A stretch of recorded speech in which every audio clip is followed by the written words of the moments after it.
গহপুৰত পথ দুৰ্ঘটনা থিতাতে নিহত হৈছে এগৰাকী মহিলা। গহপুৰৰ ব্ৰহ্মাজানৰ মহেন্দ্ৰপুৰত ভয়ংকৰ পথ দুৰ্ঘটনা।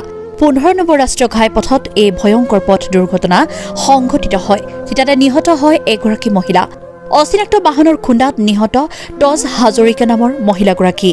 4-লেনযুক্ত পথ পাৰ হ'বলৈ লওঁতেই সংঘটিত হয় এই ভয়ংকৰ অৰ্থাৎ শোকাবহ দুৰ্ঘটনাটো। মহিলাগৰাকীৰ ঘৰ ব্ৰহ্মাজান বৰহমপুৰত। আত্মসহায়ক গোটৰ ধনৰ বাবে আবেদন পত্ৰ জমা দি ঘৰলৈ উভতাৰ পথতেই সংঘটিত হয় এই শোকাবহ পথ দুৰ্ঘটনাটো।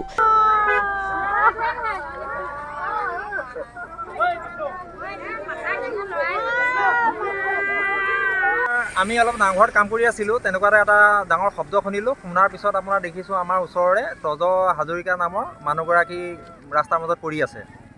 এতিয়া তেখেতে কিবা এই গছপুলিৰ আপোনাৰ 10,000 টকা কিবা ফৰ্ম পূৰাবলৈ আহিছিলে।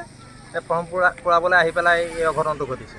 লগে লগে স্পট ডেথ হৈছে। হয়, কি গাড়ীয়ে মাৰিছে ধৰিব পাৰিছে? আমি কি গাড়ীখন নেদেখিলোঁ, আচলতে আমি অলপ দূৰত আছিলোঁ। তথাপি কি গাড়ী বুলি এতিয়া ক'বলৈ অকণ মোৰ অসুবিধা হ'ব। মানুহজনী ঘৰ ক'ত বাৰু?